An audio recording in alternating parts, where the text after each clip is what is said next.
page turners, and welcome back to the channel. I'm Matthew, the man with a hat who reads. And as you can see, you know what this hat means. It's book haul time!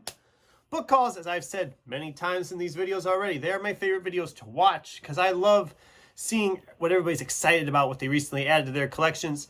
And they're my favorite videos to make because I love showing off what I've recently acquired. And this is the book haul for September-October 2024, the last book haul video to be uploaded in 2024. Because, of course, November-December's won't come up until January 25. But anyway, you get the idea. So, it was another good month of books. I got 17 new books that I added to my collection. 2 of these, which we'll talk about in a little while, I've actually read before. So, technically, I only added 15 to my TBR. Not bad, right? Not bad. Right in line there. So, let's start off with non-bookish item. Anniversary with the girlfriend, so she spoiled me. She got me a book, which we'll talk about here shortly. It'll be the first one I talk about. But she also got me a pair of socks, because like I said before, socks are our thing. And yeah, books make me happy, you not so much. So that's fun, a fun little thing I can wear, and nobody will know what I really think of them. I'm just kidding. And then she got me a book. I had never heard of this book.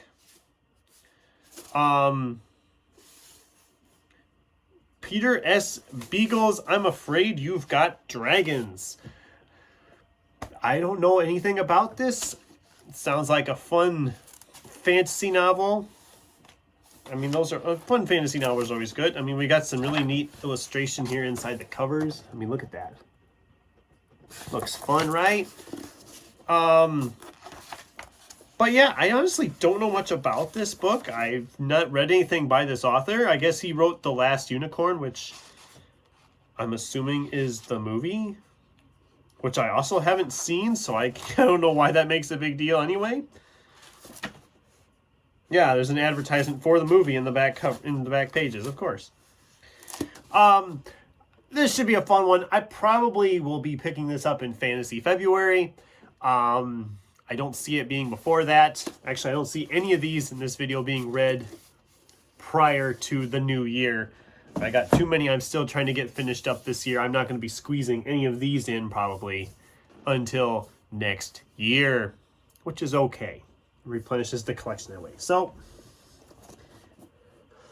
then in the end of September, my bag to take back to Half Price Books was full, which means I had to go. I mean, I have to get the bag empty so I can keep putting new ones in to get rid of again.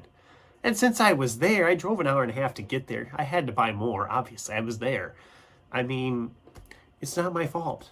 If the books I was reading were more amazing that I didn't want to get rid of them, I wouldn't have had to go. Yeah, see? Fine. So I picked up a bunch of stuff there. I've got 8 books from there, including a couple I've read before. So let's talk about those first. If you watch the channel, you know I reread Lloyd Alexander's The Prydain Chronicles earlier this year. And I kind of was annoyed because the set I had, which I'd gotten from a book order way back in the day when I was in middle school, the 4th book in the series was a different size. It was a smaller size. It didn't match the rest. I found a copy that matches the rest. So I have a complete matching set now, and it looks in pretty good shape. There's just a little crease in the corner, but mine look worse than that. So I'm glad because now I have a matching set, and it'll look a lot better on a shelf if I ever put them on a shelf. But I am glad to just, like I said, have that matching set at last. That's really just, it's really great. I'm so happy about that. I also found a mass market paperback copy of I, Robot. I could have swore I had this book, but I couldn't find it anywhere. I've looked through my stacks over and over and over again. I know I read this, and I thought I'd kept this, but apparently not. So this will be a reread project at some point. I'm not sure when. Maybe next year for Sci-Fi September. I want to get back into Asimov. I haven't read a lot of Asimov. And this book originally belonged to Joey. I don't know who Joey is, but apparently he didn't want to keep it. So that's fine, because I wanted to get a copy of this again. So And I know I read it before. I just don't remember when I read it. I don't know why I didn't keep my copy of it. I had a little hardcover copy of it. A little, like one of those library bound types, you know, from back in like whenever it was published. I had it. I know I did. I can't freaking find it. I looked all over for it. All right. So then while we were there, we found a few other ones. Some I'd been looking for. Some I had never heard of. We have Ral Doll's The Wonderful Story of Henry Sugar and 6 More. I recently watched the short films that Wes Anderson did on Netflix of some of these stories from Ral Doll. 2 of which are actually in this collection, The Swan and The Wonderful Story of Henry Sugar. I've read a lot of Ral Doll, but I've never read this collection. So I thought, you know what? It was like $2.99. I thought, I'm going to do it. I've been wanting to read it anyway, so that'll be a fun one. It probably won't take me long to read. I should reread some Ral Doll. Ral Doll's one of the greats. He's a classic, guys. If you haven't read any Ral Doll, I mean, what are you doing with your life? I mean, the guy wrote some of the most well-known children's books of all time. You have Charlie and the Chocolate Factory, James and the Giant Peach, Matilda, my personal favorite, Fantastic Mr. Fox, The Witches. I mean, the guy's written so many. I probably missed a bunch just in there. The BFG. Do they list them? They're not going to list them? Really? You don't list them? Guys, what are you even doing here? Here we go. Danny the Champion of the World. Did I read Danny the Champion of the World? Sounds familiar, but I don't remember it. Oh, well. We're rambling. God, I got a lot of books to go through here yet. The video's just tick-tocking away here. This is Nicholas Binge's Ascension. It's a nice hardcover. I wanted to read this. This mountain just kind of appears out in the Pacific Ocean, and they go to explore it, and weird stuff happens. I had it saved on the Bridges ebooks from the library, but then they don't have it anymore. And so when I found it, I thought, you know what, I'm going to just pick it up. I prefer reading a physical book anyway. It wasn't too badly priced, and it looks in nice shape. So that'll be one to get to at some point. I found book 3 of the Before the Coffee Gets Cold series there as well, which normally these are $20 a piece. So finding it for $9.99 was kind of a nice steal. And it looks, again, brand new. Not a mark on it. The dust jacket is perfect. The pages are crisp. I mean, if I can find them for that, I'm going to do it. So yeah, I have this now. I don't know when I'm going to get to this either. Probably early next year, because I loved the first 2. And I know I don't have time to get into it this year anymore. Although I am tempted. You have no idea how tempted I am to just drop everything and pick it up. Richard Matheson's Somewhere in Time. This is a love story with time travel. I've read some Richard Matheson in the past. I guess this was also a movie with Christopher Reeve and Jane Seymour, which I never saw the movie either. But I'm wanting to read more time travel stuff. I've been trying to read a bunch of time travel books because I have a video I'm trying to put together. Don't get too excited because it probably won't happen until next year in Sci-Fi September, knowing my luck. But I have been doing a lot of time travel reading and taking notes, and just like, because I want to do a video at some point about time travel literature.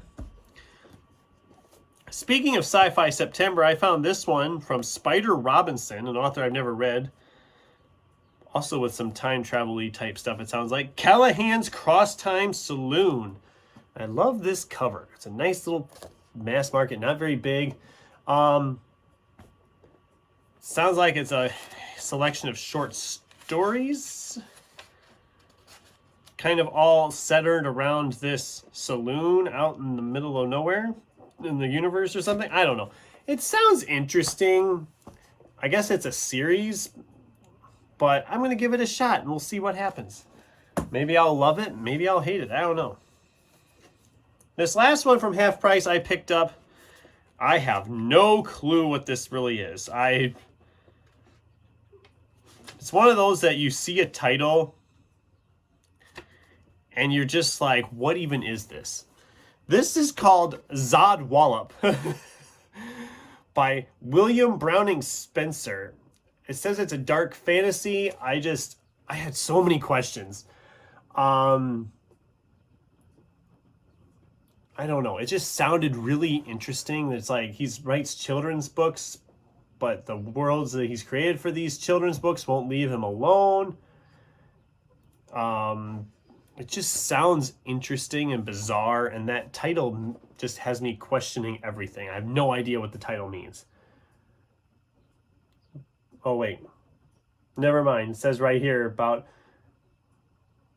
a ruthless executive of a large pharmaceutical company bears an unsettling resemblance to Zod Wallup's evil Lord Draining, and a hotel in Florida could be about to host the end of the world.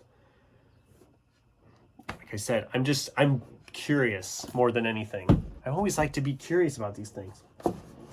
Well, then right across the street, practically, from Half Price is Barnes & Noble, so I had to go there too.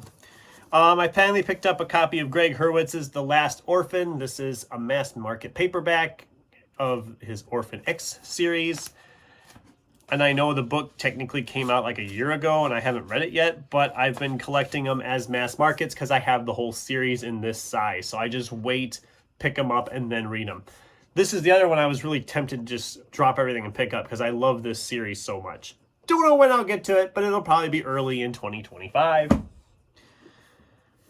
This is Josh Winning's The Shadow Glass. What are you doing? Why are you tipping over?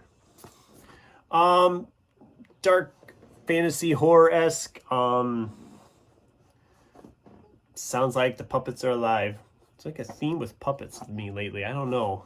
It's kind of a weird theme going, but I love this title. It's giving me some Labyrinth vibes. It's giving me some Dark Crystal vibes. It just really, I've heard good things.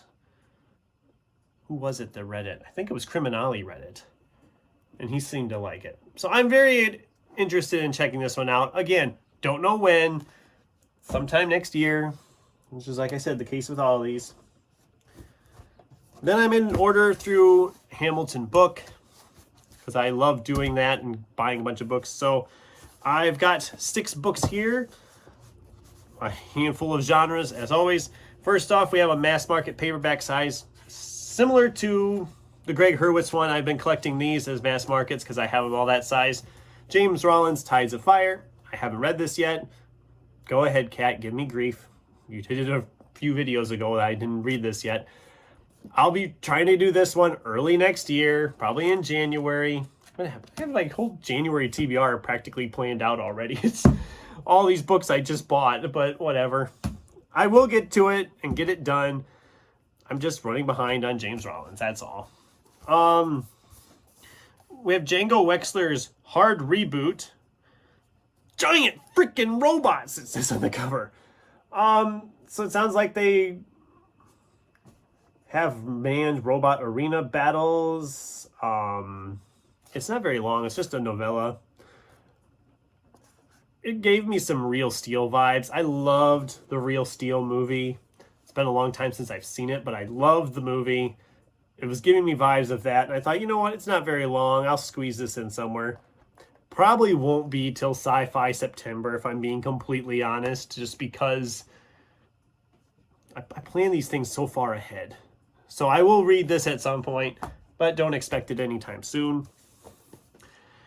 Also for Sci-Fi September, we have a nonfiction book, The Spice Must Flow, the story of Dune from cult novels to visionary sci-fi movies by Ryan Britt. Yeah,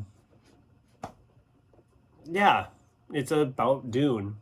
I only read the first Dune. I keep meaning to pick up the next one and reading that, and I haven't done it yet. But I am excited to read this one at some point. Probably not till Sci-Fi September next year, just because, you know, that's a book that Mike at Mike's Book Reviews. And that's a segue for this one because I didn't notice it when I ordered it. But we have a memoir, non-biography here from Don Bluth, the famed children's filmmaker, you know, American Tail, Land Before Time, All Dogs Go to Heaven. Somewhere Out There, My Animated Life. And the reason I bring up Mike again from Mike's Book Reviews is because this could be Mike's twin. I'm dead serious. Look at that. I should put a picture of Mike over here just so you can compare the two. Because I was like, whoa, is Mike related to Don Bluth? Because it's very close, I think. Maybe I'm just crazy.